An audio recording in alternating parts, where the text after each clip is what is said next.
साथियों, हमने एक थोड़े से समय में ये अनुभव कर लिया है कि ज़्यादातर रोगों का कारण कॉन्स्टिपेशन है। कॉन्स्टिपेशन माने कब्ज। सिर में दर्द है लेकिन कारण पेट में खराबी है, पेट का पाचन ठीक नहीं होना है। अगर जब पाचन ठीक नहीं होगा ना तो सारे रोग होंगे। इवन एंजाइटी डिप्रेशन माने भय और तनाव व्यक्ति को रहता है, नींद नहीं आती है, उसका कारण भी कॉन्स्टिपेशन है। तो हमने इसके छोटे से उपाय देखे, कुछ समझा पड़ा, कुछ आप भी दूसरे लोगों को गूगल से करिएगा तो देखिएगा। एक उपाय जो मुझे बहुत अच्छा लगा वो ये वाली एक एक्सरसाइज है। जैसे आप सीधे खड़े हो गए, इस तरीके से ऐसे खड़े हो गए और ये हाथ और ये पैर श्वासों के साथ, और देखो कोई भी आसन, कोई भी योग, कोई भी क्रिया आप करो, चाहे नॉर्मल एक्सरसाइज कर रहे हैं उसको भी श्वासों के साथ करो। उससे लाभ ये होता है कि आखिर हमारा जो बेस है ना जीवन का, वो प्राण है। जैसे ही प्राण वायु हमारी कनेक्ट होती है उस अंग से, तो वो अंग में संचार होने लगता है ऊर्जा का, ऑक्सीजन का, ब्लड का। तो इसका एक दो तीन उपाय जो हमें समझ आए उसको आपके साथ शेयर करते हैं। इसमें कुछ आप ऐड ऑन भी कर सकते हैं। तो सबसे पहला उपाय है कि जैसे आपने ये हाथ लिया और ये पैर, अब ये ऐसे श्वास ली तो ये पैर यहां लगाना है पीछे और ये हाथ। अब फिर दूसरा,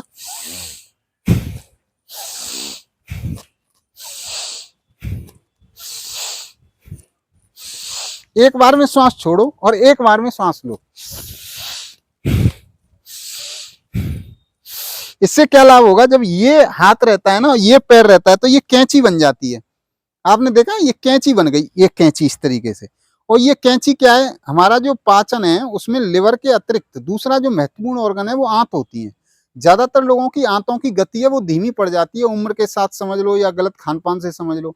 तो जब ये कैंची बनती है ना तो आंतों पे दबाव पड़ता है, मतलब आंतों पे उनकी मूवमेंट है उसमें लाभ होता है, तो उससे वो घूमने लगती हैं, तो आपका पाचन सुधरने लगेगा। और ये दोनों तरफ से करते हैं हम। जैसे इसके साथ किया तो ये हो गया और इसके साथ किया तो ये हो गया। तो ये पेरिस्टालसिस, इनकी जो मूवमेंट है आंतों की, वो चलने लगती है। दूसरा काम क्या करना है, जब आप खाना खाओ तो आपने ये अनुभव किया होगा कि ज्यादातर मजदूर ऐसे बैठ के खाना खाते थे, ऐसे, या गांवों में पंगत भी होती है, दावत होती है, तो ऐसे बैठ के खाना खाते हैं। मजदूर भी आपके यहाँ कभी आए होंगे पुताई उताई करने या कोई भी काम करने, तो मजदूरों का ये स्टाइल होता है खाना खाने का। तो आप अगर संभव हो सके तो ऐसे बैठ के खाना जरूर खाओ, और नहीं खा सकते हो तो अलग से बैठ जाओ। और दूसरा मैं बताऊं, अगर आपको इसमें नहीं बैठा जा रहा है, ऐसे नहीं बैठा जा रहा है, तो आप ऐसे ऐसे बैठना शुरू करो, ऐसे ऐसे बैठना शुरू करो, ऐसे ऐसे। धीरे धीरे आपको लगेगा कि 8-10 दिन में आप ऐसे बैठने लगेंगे।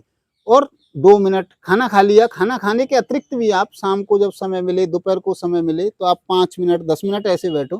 आप देखोगे माइग्रेन में, आपके दर्द में, आपके शरीर के घुटनों के दर्द में, शरीर के पूरे दर्द में भी इससे लाभ मिलेगा। और पाचन में तो ये अद्भुत है ही। तीसरा लाभ आपको इस जो ये भुजंग, इसको वज्रासन बोलते हैं, इससे मिलेगा। ये वज्रासन क्या है कि इसमें ये जो पिंडलियां है ना हमारी, ये खाना खाने के बाद बैठा जाता है। इसमें 10 मिनट आप बैठ सकते हैं इसमें। तो ये खाना खाने के बाद, इसमें जब खाना खाने के बाद हमारा ये पिंडली है ना, इनमें ब्लड की सप्लाई रोक दी जाती है, तो सारी ब्लड की सप्लाई लिवर को मिल जाती है, तो हमारा पाचन सुधरने लगता है। क्योंकि ये पिंडलियां है ना, ये भी हमारे शरीर का सेकंड हार्ट होती हैं, मतलब इनमें भी ब्लड की सप्लाई अच्छी खासी रहती है। तो आप जब इसको पैक कर देंगे ना इस तरीके से बैठ करके, तो ब्लड की सप्लाई इनमें नहीं पहुंचेगी, वो हमारे लिवर में पहुंचेगी और हमारा पाचन बहुत अच्छा होगा। तो ये तीन जो चीजें हैं ना, जो क्रिया मैंने बताई हैं, एक तो उकड़ू आसन जो बैठे थे टॉयलेट की मुद्रा में, एक ये वज्रासन, और एक ये जो हमने बताया है, इसको तीनों को खान पान में उचित संयम के साथ, माने जैसे आपको खान पान करना है, खान पान जो आप खा रहे हैं उसमें ज्यादा तला भुना मत लो, बाहर का मत खाओ, भूख लगने पर ही खाओ। जितना आपको भूख लगी है 3 रोटी की तो 2 रोटी खाओ।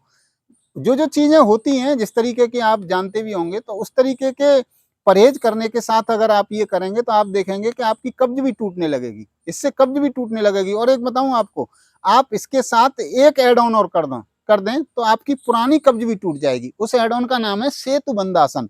जैसे ये तीनों चीज के साथ आप ये सेतु बंधासन ऐसे किया, ऐसे हाथ रखा, ऐसे पकड़ लो, जैसे पकड़ना चाहो तो नहीं, ऐसे ये कर लो। कितनी पुरानी आपकी कब्ज हो, 40-30 साल, 20 साल, 10 साल, 5 साल पुरानी कब्ज, मतलब आप बहुत परेशान हो चुके हैं, इसको करिए आप। और ठहरिए इसमें श्वासों को भर करके,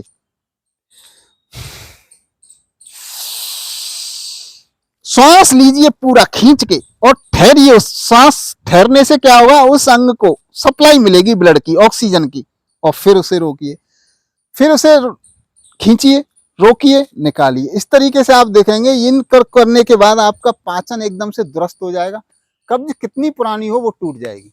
तो आप स्वस्थ रहें, मस्त रहें, ऐसी अपेक्षा के साथ। जय हिंद, जय भारत।